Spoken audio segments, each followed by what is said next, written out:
11 वर्ष की एक लड़की के साथ दुर्व्यवहार करने की कोशिश करी, उसके स्तनों को छुआ, उसके नाड़े को तोड़ दिया और उसके बाद उसको पुलिया के नीचे घसीटने की कोशिश की। लेकिन ये कहा कि ये रेप या रेप की कोशिश करने का मामला नहीं है। लड़की का निर्वस्त्र होना या लड़की को मजबूरन निर्वस्त्र करना हमला या दुर्व्यवहार का मामला बनता है। इलाहाबाद हाईकोर्ट ने एक मामले में अहम फैसला सुनाते हुए कहा है कि नाबालिग लड़की के स्तन पकड़ना, उसके पजामे का नाड़ा तोड़ना और उसे खींचने का प्रयास करना रेप की कोशिश के तहत अपराध नहीं माना जा सकता। हाईकोर्ट के इस फैसले पर कांग्रेस प्रवक्ता सुप्रिया श्रीनेत ने नाराजगी जाहिर की है। सुप्रिया श्रीनेत ने क्या कुछ कहा, ये बताने से पहले आइए आपको बताते हैं कि इलाहाबाद हाईकोर्ट ने अपनी टिप्पणी में क्या कुछ कहा। इस मामले में आरोपियों के खिलाफ आईपीसी की रेप की धारा 376 और पॉक्सो एक्ट की धारा 18 यानी अपराध करने के प्रयास का केस दर्ज किया गया था। निचली अदालत ने इन्हीं धाराओं में आरोपियों के खिलाफ समन भी जारी किया था। हालांकि इस मामले में हाईकोर्ट ने कासगंज जिले की 3 आरोपियों को बड़ी राहत देते हुए उनके खिलाफ ट्रायल कोर्ट से जारी समन आदेश में बदलाव करने के लिए कहा है। हाईकोर्ट के जस्टिस राम मनोहर नारायण मिश्र की सिंगल बेंच ने आरोपियों की तरफ से दाखिल की गई क्रिमिनल रिवीजन की अर्जी को आंशिक रूप से मंजूर करते हुए अपने फैसले में कहा, महिला के स्तन को पकड़ना, उसके पजामे की नाड़ी को तोड़ना और खींचने की घटना को कतई रेप की कोशिश का अपराध नहीं माना जा सकता। इन हरकतों से ये नहीं माना जा सकता कि इन्हें रेप की घटना को अंजाम देने के लिए ही किया गया है। जस्टिस राम मनोहर नारायण मिश्र ने आगे कहा, अपराधियों के खिलाफ रेप की कोशिश और पॉक्सो एक्ट की धारा 18 के तहत जारी किया गया समन गलत है। इसके बाद हाईकोर्ट की ओर से निचली अदालत को आदेश देते हुए कहा गया, समन आदेश में बदलाव करते हुए उन्हें छेड़खानी और पॉक्सो एक्ट की दूसरी धारा के तहत समन आदेश जारी करें। आइए अब आपको बताते हैं कि आखिर पूरा मामला क्या था। ये मामला 10 नवंबर 2021 का है। यूपी के कासगंज जिले के पटियाली थाना क्षेत्र में शाम तकरीबन 5 बजे एक महिला ने पुलिस में शिकायत दर्ज कराई। वो अपनी 14 साल की बेटी के साथ कहीं जा रही थी। रास्ते में पवन, आकाश और अशोक नाम के 3 युवकों ने बेटी को घर छोड़ने के बहाने अपनी बाइक पर बिठा लिया।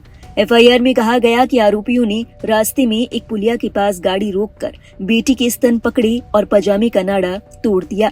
इसके बाद गलत इरादे से बेटी को पुलिया के नीचे खींचकर ले जाने लगी। इसी बीच चीख पुकार सुनकर वहां लोगों की भीड़ जुट गई। इस वजह से आरोपी उसकी बेटी को वहीं छोड़कर भाग निकले।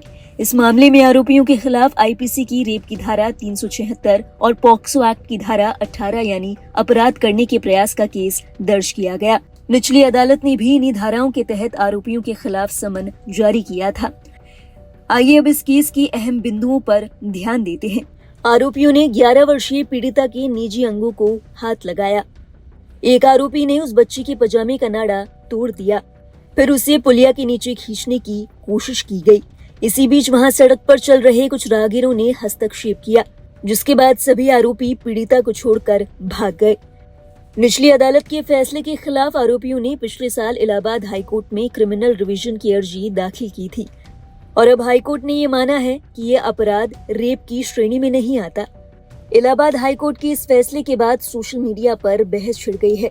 लोग इस फैसले को लेकर नाराजगी जाहिर कर रहे हैं। इस मामले में कांग्रेस प्रवक्ता सुप्रिया श्रीनेत ने भी हाईकोर्ट के फैसले पर अपनी प्रतिक्रिया दी है।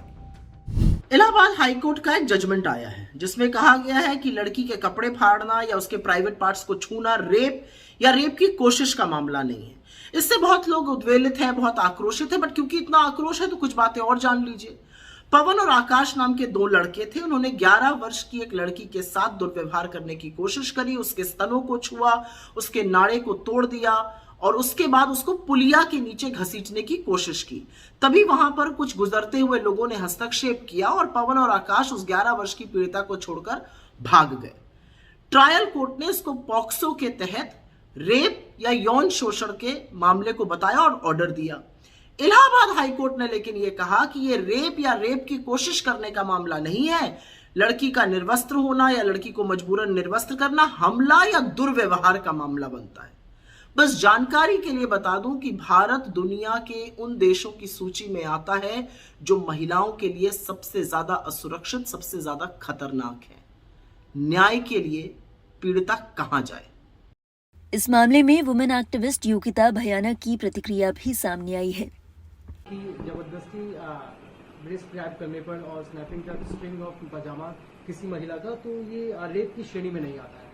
और पॉस्को एक्ट जो है उसको भी उन्होंने संशोधन कर दिया उसको उस केस में। कैसे इसको देखते मुझे तो बड़ा दुख होता है और आश्चर्य भी होता है कि किस तरह के जजेस यहाँ पर बैठे हैं, उनकी इनसेंसिटिविटी और समझ को लेकर मेरे बहुत बड़े सवाल हैं, क्योंकि इसी के वजह से इतने सारे आरोपियों की मनोबल बढ़ते हैं। इस जजमेंट का भी यही हाल होने वाला है और इससे कितना आप देखें ना क्राइम बढ़ेगा कि किस तरह की मानसिकता उनकी खुद की है जो उनकी जजमेंट में आ रही है, जबकि कानून पूरा कहता है कि it is attempt to murder और it comes under the category of POCSO, but उनकी समझ कहती है नहीं है, तो उन्होंने ऐसी जजमेंट दे दी। तो मुझे हैरानी होती है कि एसओपीज को ये लोग फॉलो नहीं करते, कोई दो जजेस सेम फैसला नहीं देते, दो डॉक्टर्स यहाँ पर हमारे देश में सेम सलाह नहीं देते, दो वकील अपनी अपनी चलाते। तो एक देश में एक संवैधानिक तरीके से जो कानून लागू होने होते हैं उनके एसओपी तो फॉलो करें। और पॉक्सो जैसा सेंसिटिव मामला, मुझे तो शर्म आ गई ये देख के सुनकर कि उनकी अंडरस्टैंडिंग और उनकी समझ कितनी छोटी है।